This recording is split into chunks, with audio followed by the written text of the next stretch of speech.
Ada sebagian orang berpikir kalau dia sudah sholat, dia sudah taubat, dia sudah berzakat, dia sudah berzikir, maka hidupnya akan tenang, hidupnya akan senang, hidupnya akan kenyang, karena dia sudah dekat dengan Allah. Tapi kemudian setelah dia berhijrah, bertaubat, zikir dan sholat, ternyata rezekinya tidak lancar. Lalu kemudian hidupnya penuh dengan kesulitan dan kesusahan. Muncul bertanya-tanya dalam hatinya, mana keadilan Tuhan?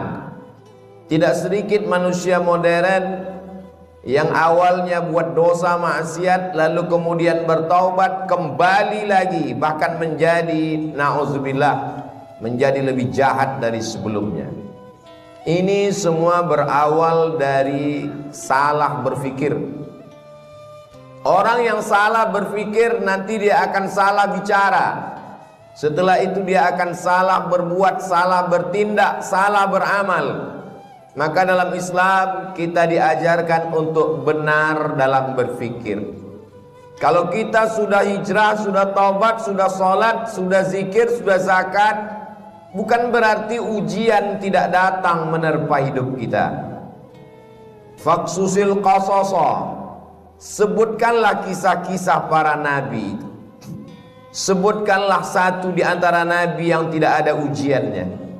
Cerita tentang penyakit, tidak ada penyakit yang lebih dahsyat daripada penyakit yang dialami oleh Nabi Ayyub alaihissalam. Bercerita tentang ditolak jamaah, tidak ada nabi yang paling mengerikan ditolak oleh umatnya melebihi Nabi Nuh alaihissalam. Nabi Yunus juga demikian, sampai masuk ke dalam laut mereka campakkan dari atas bahtera, tenggelam dalam 3 kegelapan, gelap malam, gelap laut, dan gelap perut ikan. Bercerita tentang kesusahan dan kesulitan, diusir dari kampung halaman, dimusuhi oleh paman kandung, mereka lempar pakai batu, berdarah pelipisnya, retak giginya. Tidak ada yang lebih hebat daripada ujian Sayyidina wa Maulana Muhammad sallallahu alaihi wasallam. Jadi kalau ada orang berpikir kalau kita sudah soleh, sudah baik, hidup ini tidak ada ujiannya, dia sudah salah berpikir. Sholatnya benar, zakatnya benar, puasanya benar, berpikirnya salah. Kesalahan berpikir itu membuat orang akan berhenti sholat. Tetangga saya yang tidak sholat, tidak pernah ke masjid, badannya sehat, rezekinya lancar, semua berawal dari kesalahan berpikir. Hidup ini adalah ujian. Ujian itu tidak hanya penyakit, ujian tidak hanya kemiskinan. Bahkan dalam Quran dikatakan wa balawnahum bil hasanat, kami uji mereka dengan yang enak-enak. Jabatan adalah ujian. Di antara yang diuji dengan jabatan adalah Nabi Daud alaihissalam. Harta adalah ujian. Di antara nabi yang diuji dengan harta adalah Nabi Sulaiman alaihissalam. Kebagusan paras rupa yang ganteng juga adalah ujian. Di antara nabi yang diuji dengan paras rupa yang ganteng itu adalah Nabi Yusuf alaihissalam. Jadi ujian itu ada kalanya datang dalam bentuk kenikmatan, tapi ada juga ujian itu dalam penyakit, kemiskinan, kesusahan, kemelaratan. Maka kalau kita pahami dengan baik, semuanya adalah ujian. Yang lulus siapa? Yang lulus adalah orang kaya yang bisa menggunakan hartanya untuk menolong agama Allah. Yang lurus adalah orang yang punya kuasa, tapi sehari dipakai untuk berpuasa, sehari dipakai untuk makan. Itulah dia Nabi Daud. Ahabbus shaum ilallah shaumi Daud.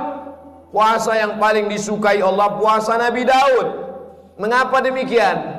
Walaupun dia berkuasa, tapi harinya dia bagi. Yasumu yauman, sehari dia berpuasa, wa yuftiru yauman, sehari dia makan, sehari dia pakai untuk mengingat Allah, sehari dia pakai untuk mengatur rakyatnya, dan mengatur rakyat itu juga dapat pahala dari Allah Subhanahu wa ta'ala. Jadi kalau kita berpahaman, berpikiran benar, insya Allah apapun yang datang kepada kita, kita anggap sebagai ujian.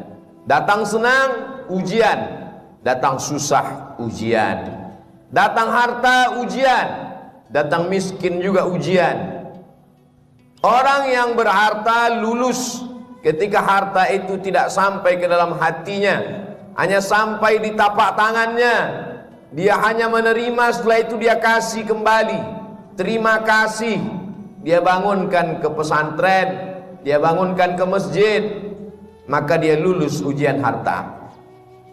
Orang yang miskin bagaimana lulus ujiannya? Dia bersabar, tapi dia tetap berusaha, berikhtiar. Ahlus sunnah wal jamaah tidak membiarkan diri dalam kemelaratan. Innallaha la yughayyiru ma biqaumin hatta yughayyiru ma bi anfusihim.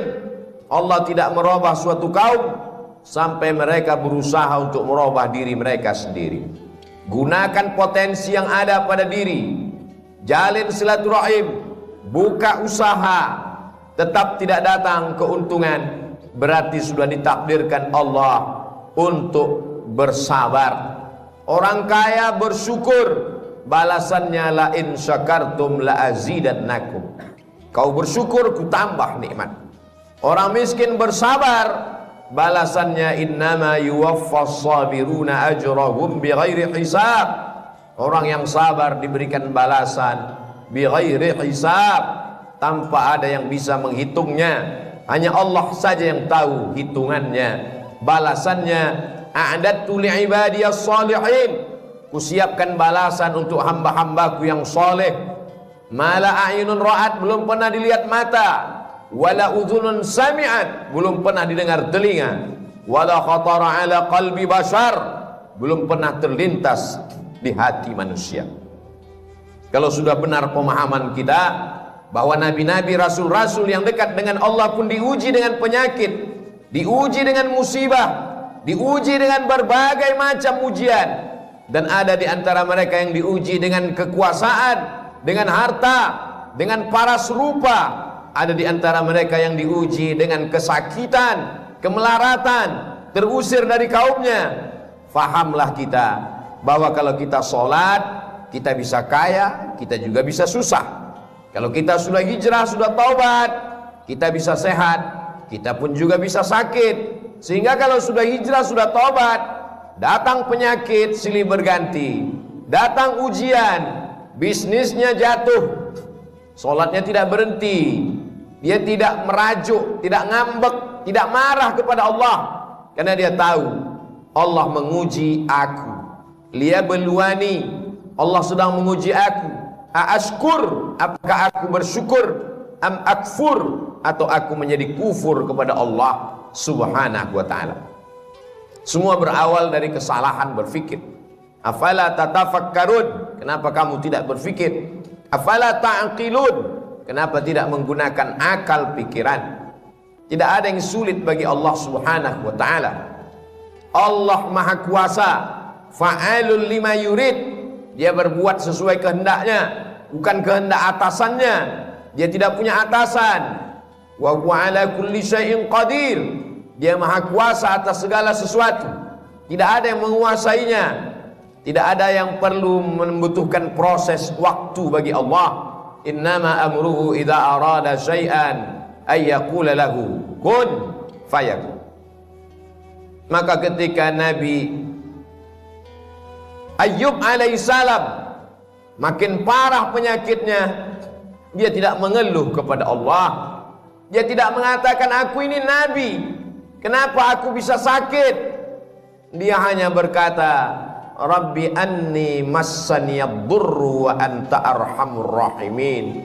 Rabbi, ya Allah, anni, aku, massaniyad-durru, aku kena penyakit, wa anta arhamur rahimin, engkau maha penyayang di antara yang sayang.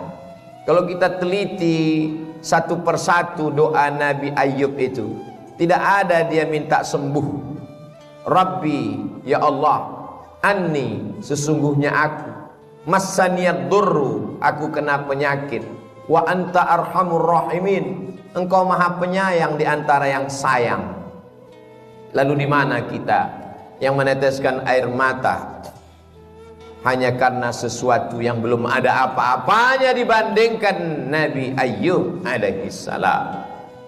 Anaknya meninggal, kebunnya kering kerontang, hujan tidak turun, binatang ternaknya mati semua, malang tak dapat ditolak, untung tak dapat diraih, penyakit datang silih berganti. Imannya tidak berubah, dia malu meminta kepada Allah Subhanahu wa ta'ala.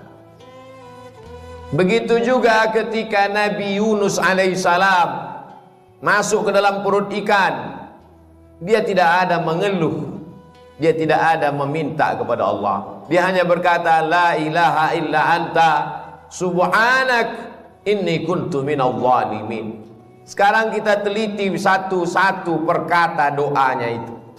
La ilaha, tiada Tuhan, illa anta, melainkan engkau, subhanak, maha suci engkau, inni, sesungguhnya aku, kuntu minadh dhalimin, aku termasuk orang yang zalim.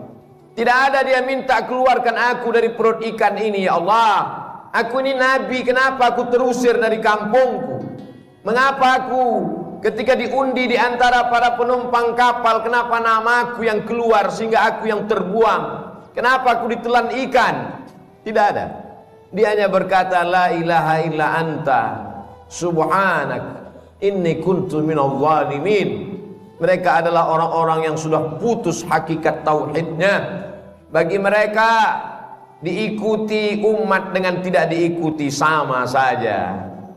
Antara senang dengan lapar sama. Karena yang memberikan kenyang juga dia, yang memberikan lapar juga dia. Hari ini begitu banyak orang yang berkata alhamdulillah ketika kenyang, lupa kepada Allah saat lapar. Atau ada juga terjadi sebaliknya, waktu lapar ingat Allah, setelah kenyang lupa kepada Allah. Yang kau minta saat kau susah, dia juga yang kau minta saat kau lapar. Yang kau minta saat kau senang, dia juga yang kau sembah saat kau susah. Allah, qul huwallah, dialah Allah. Tidak ada Tuhan baik, tidak ada Tuhan jahat. Seperti mereka yang mengatakan ada Tuhan yang baik, ada Tuhan yang jahat. Banyak sekali Tuhan-Tuhan yang disembah. Dalam Islam kita hanya meyakini la ilaha illallah, dialah yang maha baik. Kalau ada sesuatu yang tidak menyenangkan kita datang menimpa kita, menurut kita itu tidak baik, tapi menurut Allah itu baik. Hubungan kita dengan Allah dibangun dengan dua cara. Yang pertama husnuzan, kita sudah berusaha all out, mengerahkan segenap potensi diri, terjadi tidak sesuai dengan yang diinginkan, kita hanya mampu berhusnuzan kepada Allah. Berarti Allah punya rencana yang lebih baik, yang lebih indah daripada rencana kita. Puncak daripada hubungan pada Allah adalah ridha. Makanya sebelum matahari terbit, di awal hari kita sudah mengatakan raditu billahi rabba, aku ridha kepada engkau ya Allah. Apapun yang kau berikan kepadaku, aku ridha. Kau berikan sehat, aku ridha. Kau berikan sakit, aku pun ridha. Tapi tetap berusaha berobat. Kau berikan aku kaya, aku ridha. Kau berikan susah, aku tetap juga ridha. Namun tetap berusaha, berikhtiar, membuka segala usaha.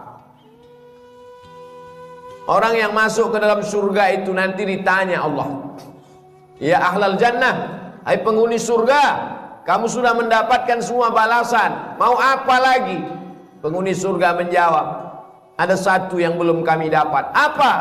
Ridhaka, kami belum dapat ridhamu. Yang lain kami sudah dapat. Kata Allah, yang dapat ridhaku cuma satu, orang yang ridha menerima takdir. Maka maqam yang paling tinggi adalah maqam ridha. Nabi Muhammad sampai ke maqam itu. Wala sawfa yu'tika rabbuka fatarda. Allah memberikan apapun yang kau mau. Kenapa? Karena engkau ridha. Man lam yarda biqada'i, siapa yang tidak ridha menerima takdirku, walam yasbir bibalai, tidak sabar menerima ujianku, falyatlub rabban siwaya, carilah Tuhan selain aku. Syirik, kafir, murtad, na'udzubillah wal iyazubillah.